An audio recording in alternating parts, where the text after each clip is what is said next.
So as usual, I'm not really feeling very good. Earlier today, I made a few snippets for a video, but didn't really pan out well. Anyway, rejection adds so much stress to your life. It really does. Goodness, am I just gonna be such an Eeyore for this video? Is that what I'm gonna do? God. And now I'm lying down.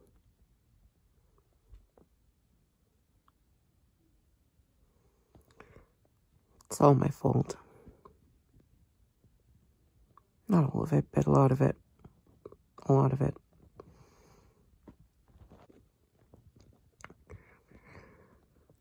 I don't know. Maybe my guilt about past mistakes isn't everything. After all, I did just read a list of 27 celebrities who fell from grace. I'm kind of obsessed with the topic. I think my main conflict is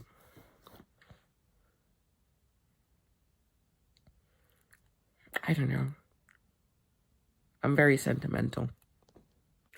Hold on. Let me use the voice I'm more connected to. How about that? It's a little chipmunk voice, right? Yeah. Exactly. That one. I can't believe I feel this winded. Like, how did it happen?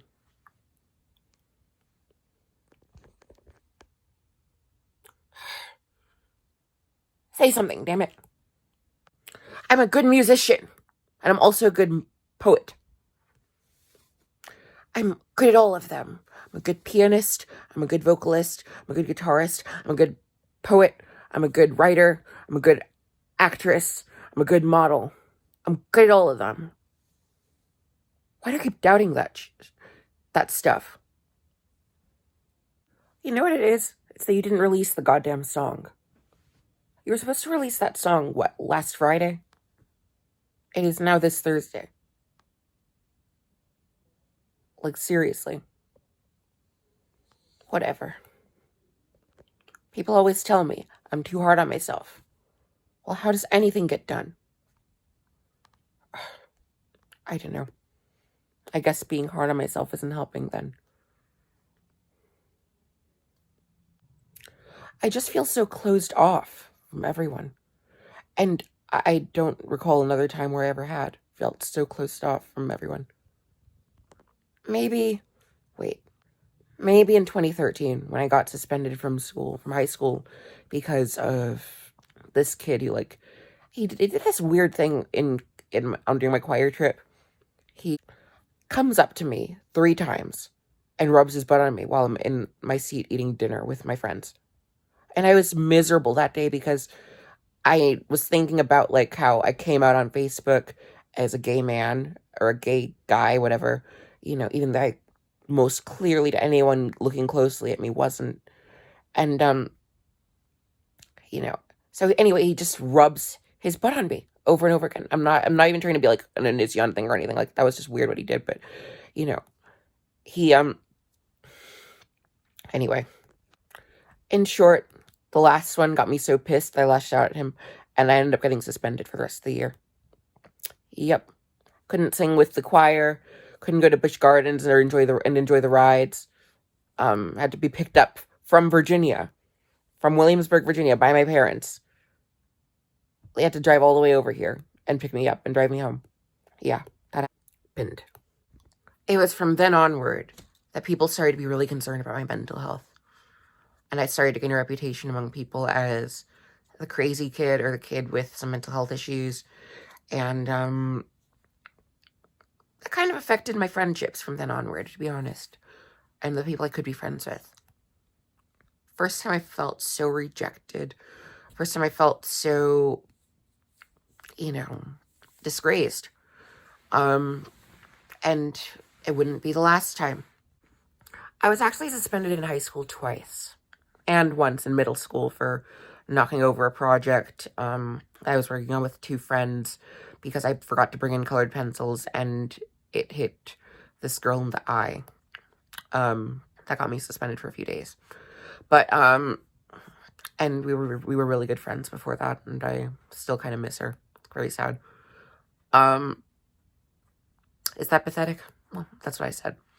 And in high school, alongside the thing with the choir, a year later, I mentioned to my guidance counselor how I was, like, this one actually was very responsible on my part. It's very sad that I ended up being suspended for it, because I was actually being responsible with my own mental health and being safer on others. But what happened was, I went over because, like, I was really feeling dysphoric, and, like, I literally, like, had this giant beard and, like, stuff and, like, hair everywhere except for my chest, and, like, like, just really deep voice. I actually mentioned to my guidance counselor how, like, I wanted to shoot my Adam's apple out. And I remember mentioning how, and that wasn't what got it, but, like, what happened was I expressed something disconcerting, which was that I had violent thoughts. I was having violent thoughts. I said that at the very end of the meeting, and that's what got me suspended, because because in a post-Columbine world, the guidance counselor has to be worried about people who might cause threat. Even though, obviously, at the time, I had no means to do anything because I was at school and I hadn't planned anything. But, like, she was concerned, and she sent me home. It was really embarrassing, and I missed out on my junior prom because of that. I was actually going to ask a good friend of mine out to the prom, and I never did that because, well, couldn't go. That friend, by the way, they know about everything. They know that, like, I was very affectionate toward them for some time, and we still have a very affectionate friendship. It's a very unique friendship. I don't have any other friendship like that. They're a big figure in the queer community around here, and they are very sweet, and they're lesbian, and back then, I mean, they identified as bisexual back then, which, I don't know, maybe that's a lie, but, who knows at that time in life. And yeah, I was head over heels for them, but didn't work out. Fun fact, 2 of my family members currently have the coronavirus, and they're healing. So, now you know. And here comes the resignation. We were talking about resignation in my psych class on Tuesday. It's the 3rd stage of rejection, or ostracism. There's rejection, then there's a middle stage. Hold on. Okay, well, I found an article here by Dr. Williams, Dr. something Williams, Kipling D. Williams, PhD.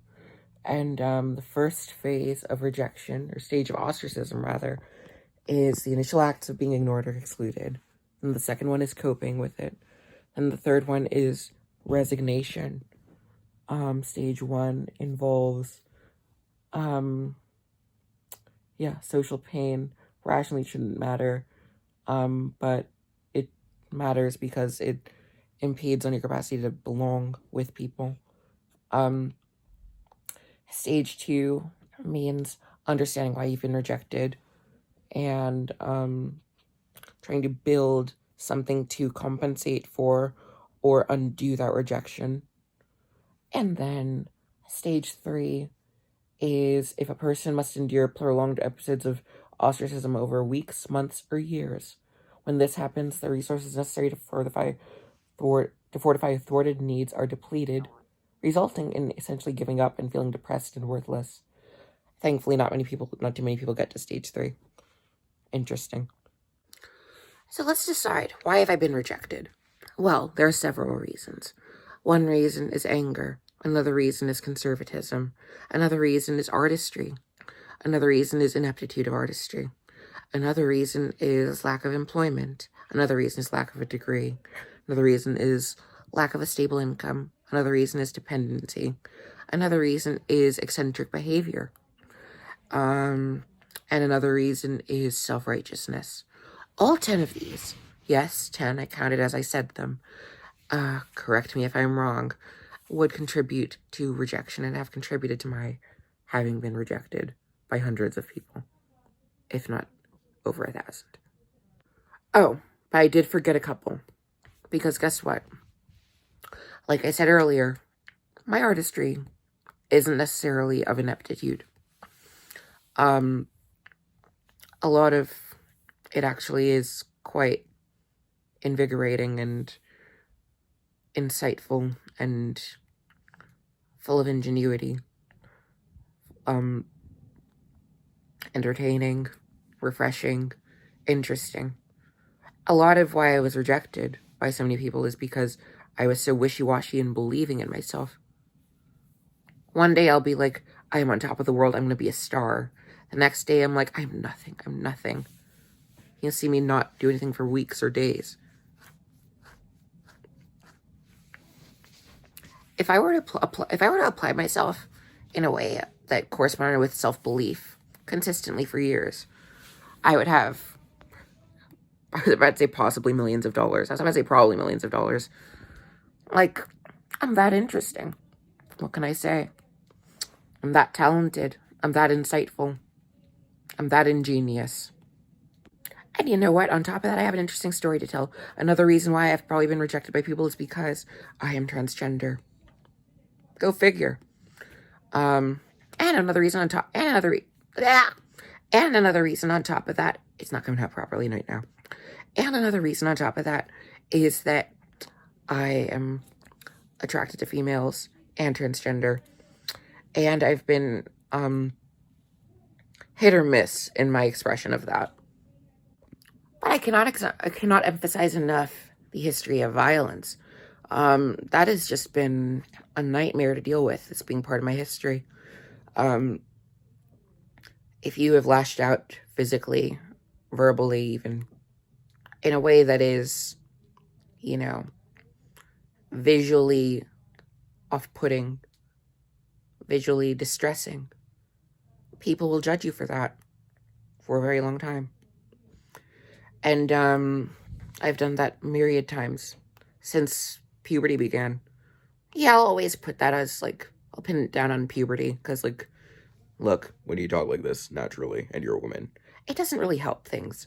I had that, plus a beard and all that stuff, and all the stuff I mentioned in the last video, boo-hoo-hoo, you know? And, yeah, so what? I was lost as a kid. Who the hell cares? And it doesn't matter if you're kind overall. If you've been violent, people don't take well to that.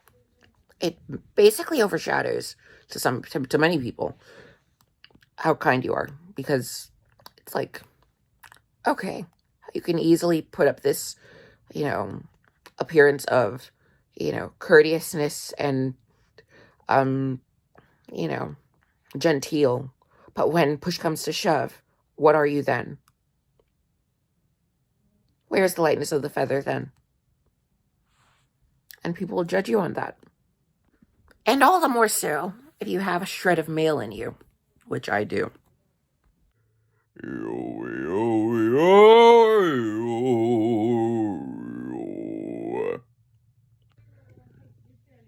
Yo!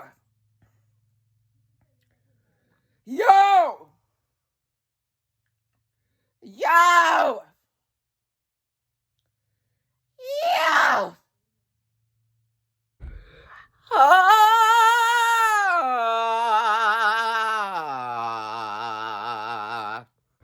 I found in moments like this that when I raise my voice higher in pitch, it feels like I'm actually raising my voice out of anger, and so my voice actually takes on the characteristics of rage, and I myself become angry. And combined with the frustration over my voice, that it only must sit in this bass baritonal area and pitch and weight and timbre and whatnot, it creates a sense of myself as being indignant and irritable and dangerous, and it pops out outward to the world as such. It's not fun. It's happened many times. And thank you very much. Okay. But yeah, rejection. I mean, it's happened like through my life. And this is just a special period of it. Special chapter of it. Yeah. I'm sorry, Peter. My friend Peter, I yelled at him on the phone 2 days ago because he told me via his professors or whatnot. See, he knew some people in the music biz, I don't know. They said that what I'm doing to my voice is completely wrong and absolutely not. And I shouldn't do that. I shouldn't sing high ever. I should never sing high. I should always do this. Oh, oh, oh, oh, oh. Would you like that? Would you really like that? Anyway, it's not going away. Well, honestly, actually, I've had baritone days through my life, and, like, they suck. Because it's like, it feels like you have no control over your voice. Like, beyond just what it wants to do, which is like, it's like, you know, it's stuck in this octave, and it's so stupid. I mean, those fry mix notes, they don't even sound that full, honestly. There are people with much fuller ones than me. You know, granted, I haven't practiced them as much as I could, I guess. Though some people tell me that I should practice them and practice them. Hey, you're the low one. Johnny sang bass. Do that. You'll have a lot more fun, right? No. I guess that's another reason why I've been rejected, because I refuse to have a freaking low voice. I'll make it through this, though. That's why I'm releasing this video, because someone out there's been rejected, and someone out there's been rejected profusely, and they probably need someone to talk to, someone to relate to, and I'm sure I'm happy to be that, you know. Hopefully it gets me a girlfriend, I don't know.